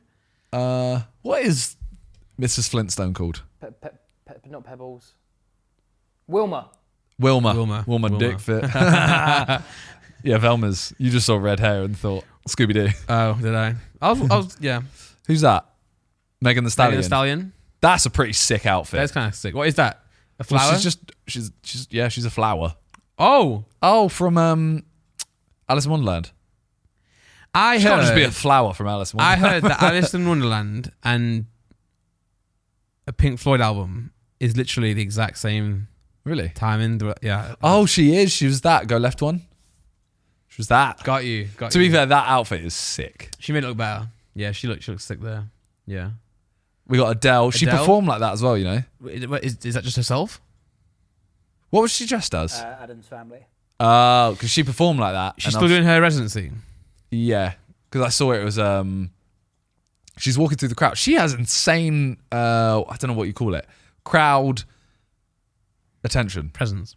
No, because it's her paying attention to the crowd. Oh, okay. She's walking through and she clocks the man that gave birth to her that delivered her baby, and it's just like in the middle of a song she just starts going like, oh my god, and just walks over to him. She's like, this is the man that delivered my baby. I'm just like, how have you like? I'd think anyway, if I was performing like that, everything would just be a blur. Nah, but for her, can you Google how much she's getting paid for her residency in Vegas? But when you do the songs that many times and you're that good, it just becomes second nature, and you can walk around and sing like you're brushing your teeth and just talk. Yeah, but I don't think I'd. But you're also not Adele. No, I know, 100%. It's $1.75 million every time. Each time she sets foot on stage. Yeah. And how many? Wait, Adele's 100th Las Vegas gig will take place in June 2024. Yep. So 100 million at least. Light work. At least. Now it's saying 2 million a night. Can you go on? Type in Adele, man that delivered baby. How is that profitable? 1.75 million. Well, think about this. Think about this. Okay, this is what I realized. Brand deals, Vegas, all this stuff. Right? If they get Adele in Vegas. That top link. For a year, performing every night or every 2 nights a week, whatever it may be, people will go to Vegas just to see Adele. And when they go to see Adele, they're going to go to the casino, they're going to gamble, they're going to bring tourism. It's everything, man. And that attention over 20,000 people, it's just that's how shit works, man. Yeah, look, she's just walking through, performing like nothing, right? Yeah. I know she does this so easily. Yeah. I get it. But there, look, she goes, oh my God, stop. And then she just like... That is so sick. But like, he's not like super close. No. He is literally in the crowd. Yeah. And yeah, she's like, oh, this is the man that... You know, maturing. I mean, I've always liked Adele's music. By the way, I really have. She's sick. Getting older, you realize... I was in the hairdressers earlier, and Halo came on by Beyonce. Sick song. Yeah. And I was like, oh my God, I love this song. And I was like, you know what? I can't believe... I didn't realize how much I enjoyed the song, but it was some cover. And it was awful. And it's in the car, whacked my music up as loud as I could go, and I was banging Beyonce's song. Banging Beyonce. What a story. I met her in Normo. No, she was... I've had the song playing. It's such a good song. Yeah. Beyonce's sick. At some point, I'll have my. Go on, Nick. What's that? What was that? Oh, it's how much they earn. You want to see it? At some point, I feel like I'll have a Taylor Swift moment. Yeah. Where I'm like, you know what? Because I think she's good, and I can appreciate that she is amazing. But like the Beyonce songs, the Adele songs, I'll sit there and No, I'm starting to get it. No, yeah, not like that. bang them out. Yeah, but then I'll be in the car and like or somewhere and that like 22 song will come on and I'll be like, Oh no, I fully feeling like. I tonight. love I'll be like, I love fuck, certain stop. songs, but I'm saying, you know, an Adele song comes on. yeah. And Tali will vouch for me here. I'll put it on full volume and just be there like shouting the lyrics. Yeah. She's the goat. Right. So we have here a ranking of the Vegas residencies. We've got Lady Gaga up there with 78 million per year. Per residency. The thing is, Adele one looks fake because she's saying 23 mil here, and I know for a fact, I don't think she would have started herself that short. No, this is the box office. Yeah, so it says per show how much they're earning. Oh, so this is your answer. So John. like Your answer. J-Lo got paid less per show than Bruno Mars, but she just did so many shows that she earned 100 mil. That's ridiculous. I'll do a show, Vegas. Hit me up. Aren't you scared of being on stage? Bro, give me 1.5 Oh, mil. sorry, I'll yeah, sit yeah, there and just do a yeah, Q&A. Yeah. To all my Vegas fans. Do you think a live podcast could ever get a residency in Vegas? Yes, I think. Oh, really? I think not us. No, not us. I think yes. No, but I don't know if a podcast could. Because I feel like you'd, like, say you're doing a show a night.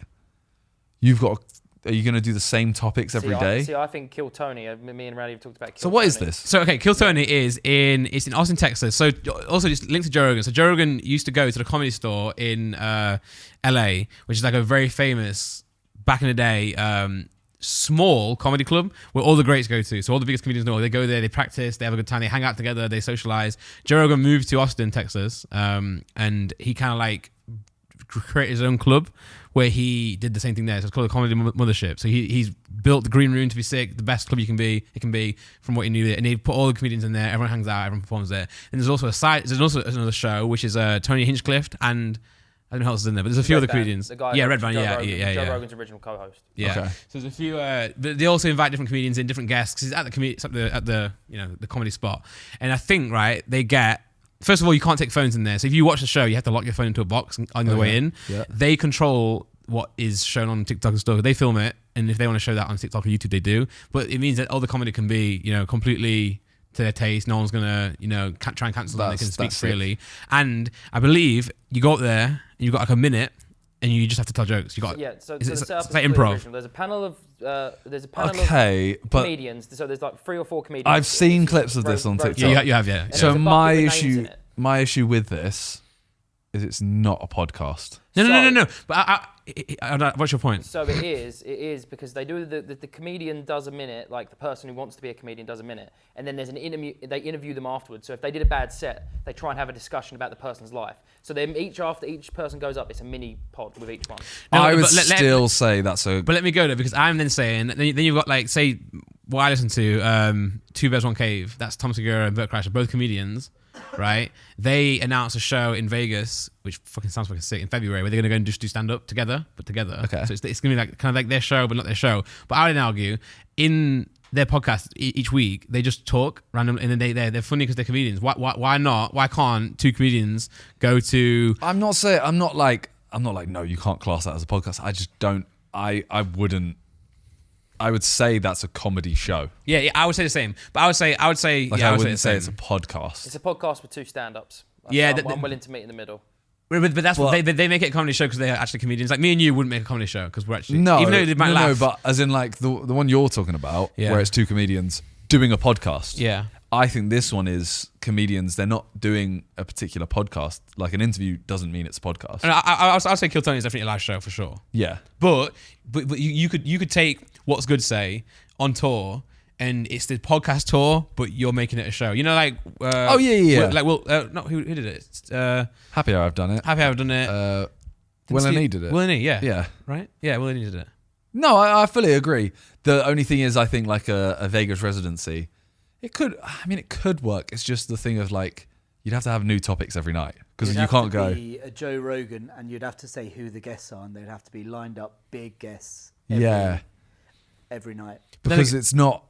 If you're just going like, I'm talking when I say podcast, they can be the biggest comedians in the world, but it has to be this kind of format of like an actual podcast format, even a Joe Rogan format. Not scripted, not a comedy hour. Yeah, Can't do that. Can't be that's basically a stand up just sat down. True. Stand down comedian. Sat down comedian. They go to talks though a lot as well. They go. Yeah, I think. But then he's just saying it's not a podcast; it's a show now. It might be the podcast show, and even a talk. They repeat it every night, which I would then say is scripted. Because a podcast to me wouldn't be scripted. It would be, and you wouldn't be able to go, all right, our topics for the whole residency are going to be this. By the second night, I know your opinions. We can't really do that podcast again. We have to have we have to have new topics every time. Is Adele performing night after night? No, twice a weekend. Twice a weekend. For 12 weeks. Same songs, but also it gets to a point where it's different with Adele. Well, don't get me wrong. You can do a residency and do like one a month. You could have a podcast that does that. I'm talking a regular residency of like. Didn't Peter Kay? It's different now. Peter Kay is doing a residency, isn't he? Yeah. One show a month, right? Same show, but it's at the O2. The O2 because he sold out in seconds. But that's also like a go, you know. I think you could. We could do a What's Good show, for example, like this, and you not be nervous because we're just chatting. But if it became a show where it's like themed out and scripted out, then you'd be nervous then. That's like performing. Well, like but also, I don't necessarily think like just us chatting on stage even a fun concert anyway. No. These two of the biggest like British podcasters, they sold out the O2 for their podcast. Oh, I fully think a podcast could do a one-off. Yeah. Or even a tour. 10 nights at a smaller venue. Yeah. I'm saying like a residence to me is like, often and for a long period of time. I think 10 shows, you can have 10 nights of topics. And you can go, we're going to do this. We're also going to do like a Q&A, stuff like that. Yeah. Which is a bit different. Yeah. Well, I think you can alter a podcast to make it into a show that then could have a residency. But if you went just a podcast, it would struggle to have a full residency. I might be wrong. Someone might prove me wrong. I want to go to see that show so bad. Well, you should go. Just before you do that, I think there's a segue we've missed because we mentioned Joe Rogan and Raca Racka. Bro, I was going to bring this up. Thank you so much, man. It's because it's not because he posted their film like a month ago. I listened to half the podcast on the way here because I listened to one podcast, it ended, and listened to the start of theirs. He said that Joe Rogan, he was at home with his daughter. They love to watch horror films together. They went on Apple TV and just saw it. So he clicked it and watched it, and he really liked it. Posted it, and then obviously got in touch with them or how that happened, and they had a podcast. By the way, as we know them, they are two of the craziest guys ever. Like ADHD through the roof. They don't speak well in the sense of like they're not very calm. They're just fully on. That is so funny to listen to. It's so hard to kind of follow, but obviously knowing them, it's so sick. Yeah. And actually, I want to say, I'm actually really, really proud of them because, as we know, they care about quality, right? And they were saying they were selling to the movie to. For those who don't know, Raca Racka are the guys behind Talk to Me. How do you say their surname? Filippo. Yeah. Danny and Michael. But so they made a horror movie and they were pitching it to all the studios and they kept getting turned down all the time. But they could have been accepted for a blockbuster Hollywood kind of thing approach where they write the script, they write the movie and just sell it, and then someone else directs it, someone else makes it. Yeah. So they were getting offers. So they said they were walking out of meetings saying being turned down, but then also them turning down the studio, so they wanted to stay independent, and they said they were getting laughed at everyone. No one wanted to work with them at all. But they kept saying throughout this podcast, and you guys should definitely go listen to it, that they just really care about the quality. So they want to do everything themselves. Their videos in the past, like they came and stayed with us for like a week. Yeah. And I remember the weirdest thing was they were meant to arrive on like a Wednesday, for example, and they came to the house, and I was like, oh, like how long you been here? And they're like, oh, since Saturday. So, oh, where you been? And, we just found this like abandoned castle and just slept in it. Yeah. I was like, why? Was there like, were you filming or anything? He was like, no, we just didn't have it. We don't have money at the moment. So we didn't want to get a hotel or anything. And I went, why did you not just come here? And he was like, oh, we told you Wednesday. And they literally had, like, they put every bit of money into the video. Bro, I walk down and I'm eating my food or whatever, and he goes downstairs, grabs a piece of bread, turns it into a ball and just eats it. Yeah, he didn't want to eat our food either. Yeah. And I was literally like, bro, just please. Yeah. You are a guest in our house, and also, like, such a good friend. He can do what he wants. It was so inspiring to listen to as well, because it's just like you get so many people who get like sidetracked with like money, fame, and all they care about is just making a sick movie, and they actually have like won big time because of it. Yeah, 100%. Fucking sick. And they're saying that they're doing the Street Fighter movie now. They're saying they got fucking hired to do that, and it's like, oh, it's just so sick. And you listen to them as well. They were talking about like, you gotta listen to it. You should even listen to it. You should even listen to it. I will listen to that one. I don't listen to any podcast, but no, like hearing them is always. It's pretty funny because Rogan doesn't know what to do with him at some point. He's loved it. Oh, I'm not surprised. Yeah, but even he actually, you know, think what you want about him. He's actually a very good like interviewer. He's very good at having a conversation with someone, very calm. And I listen to a lot of his podcasts, and I felt what probably people listening to this podcast feel like. Oh my god, this is like me being an idiot. Like these guys are so hyper that they just don't suit podcasts at all. But in their own way, they did. And he was like saying to them, "Don't change. You don't listen to it. Yeah, it's sick, isn't it? Yeah, don't change. It's fucking sick. Yeah, he's like, don't How change. How weird is it, by the way? Little side note for this, that Michael has fought on one of the boxing cards. That is actually crazy. Oh shit! How weird is that? That is so weird. Before Misfits, right? Yeah. Jay Swingler. No, he fought against fuck the news. S. Begins with S. Oh, not Keemstar. No, the other news YouTuber. American. Scarce. Oh yeah. Yeah. Scarce did like a mad weight loss for it. Yeah.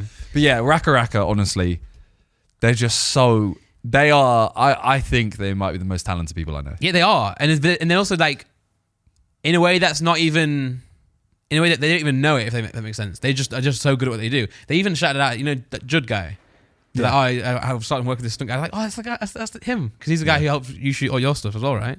Well, the video with them. Yeah, The the scaffolding, the crane, and all that stuff. Yeah, it's just like they were saying that they kept getting thrown out of interviews because they were YouTubers, and then like, because we made YouTube videos, and you can tell on the podcast they're actually quite reluctant to mention YouTube a little bit, not in a way that they don't believe in themselves, but they don't want to again still put themselves in that bracket because they probably also don't want to promote YouTube because.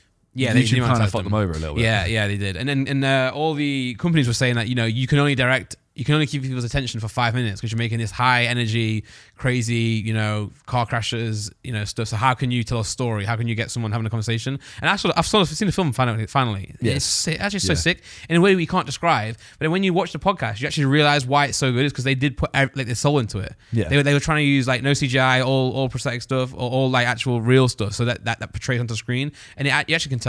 Yeah, you really can tell. It's weird, and I love that like creative side of things where it's like you can't tell why something's so good, but it's just good because it is good and they're good people. Like, oh, it's sick, man. They're honestly like crazy as hell, but they're two of the nicest people as well. They're so nice, yeah, because they have no concept of like, obviously they want the movie to do well, but they don't care about money.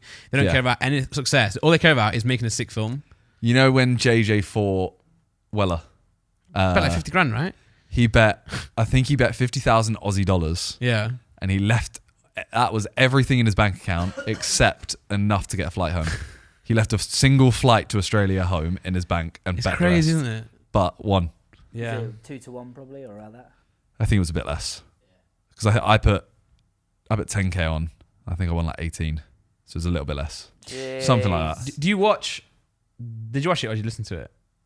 I watched it. I don't know which one was saying this because they both. By the way, they both talk together. Like someone. They have like a proper synergy. Yeah, one will start the topic and the other one will continue the sentence on. It's really hard to listen to, but in a good way. But he was saying one of them was that he used to do the like drug trials to get money. That's all he did. He had no job. He just did that to get paid. And then obviously Joe being like the guy who loves fucking supplements and all this stuff was like, why the hell would you put these drugs in your body? He said his arm went. His arm got paralyzed for like an hour when he was taking this drug, and they took it out and stopped the drug, and his arm was working again. But yeah, you guys listening to this should go. Well, I don't have to promote Joe Rogan's podcast, but on behalf of these boys, go and check it out, man. Like it's just. It's the only one I'm going to listen to. I don't listen to any podcast, but I will listen to that one. Yeah. Oh, fucking sick, man. I have a signed poster from them of the film. Because they were doing posters. Yeah. And I was literally like, please, can you send me just because in my like cinema room. Yeah. I was like, I want to put stuff up, but I don't want to just have generic movie posters. Yeah. So I've got them to both sign it and gonna get it framed. That's sick. And I've also ordered the hand. They sold for like a day. Nice. That's like $120. And I've done like a pre-order. It's meant to arrive December, I think. Nice. Yeah. Well, I'm so happy that they're doing well because also it's like they kept getting demonetized on YouTube, and it's like, you know, everyone knows they're good filmmakers, everyone knows that they can do it, but it's like they just can't get any look. Yeah. So that for them to actually succeed, because I also, the sad part is, I bet so many people like this just don't succeed. Yeah. Yeah. So they're that good, they just never get anywhere. But because they're fighting for like their creativity. But yeah. It's also really cool they still work together so closely. Yeah. They were saying that they don't even hang out, right? There's like we don't really like, we're not really brothers in the sense of like most people think. We just love making films together. So, and It works well because like Michael does a lot more acting and stunts and stuff, and I think he also did the sound of like their videos, whereas Danny did the camera work and stuff like that. They were saying that they don't write scripts together. So what happens is one of them they'll write individually, then send it to a friend of theirs who's like a writer who helps like, you know, check it over, and then they'll present it to the other one of them, and then they'll be like, then they'll pick it apart. Yeah. They said if they do it together, they'll lose all the. So when we get them on, They actually have said they're down. Wait, was it? The only thing about them being on at this point is not even if they want to or not. It's whether they can fit in with the million other things they're doing in terms of press. doesn't matter. No, they'll be down to be on for sure. Yeah. Oh yeah, 100%. I remember asking him at some point. I said like, "What do I have to do?" I think it was for the poster, and I was like, "What do I have to do for this poster?" And he was like, "Oh, you have to get me on What's Good." And I was just like, "Yeah, obviously." Oh, that was so cool. Yeah. They I'm seeing the picture here on cold ones. That must be funny as well because they're all crazy, all right? I still don't know whether Danny's tattoo was real or not. The Miniminter. Yeah, Well, we'll find out.